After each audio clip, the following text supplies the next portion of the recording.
खुस्सा भी मुल्तान की सौगात समझा जाता है और मुल्तानी खुस्सों की एक तारीख़ है जिसके मुताबिक ये खुस्से बहावलपुरी नोकदार खुस्से, पिशावरी खुस्से, दबके वाले खुस्से, सलमा कढ़ाई वाले खुस्से कदीम ज़माने में घरों में ख़वातीन ये खुस्से तैयार करती थीं और बहुत मामूली उजरत पर ये काम किया जाता था।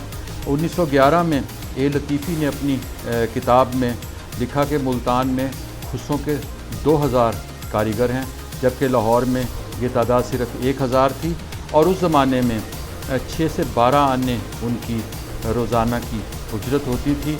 अब खैर ये एक इंडस्ट्री की सूरत बन चुकी है और मुल्तान में खुस्सों की एक पूरी मार्केट है जो घंटा घर में है। अब बहुत सा काम मशीनी होता है, सुनहरी तिल्ले वाले, कढ़ाई वाले और चमड़े वाले बहुत मज़बूत खुस्से भी बनाए जाते हैं। गाय का चमड़ा इनमें इस्तेमाल होता है और ये खुस्से अब मुल्तान की सौगातों में शुमार किए जाते हैं।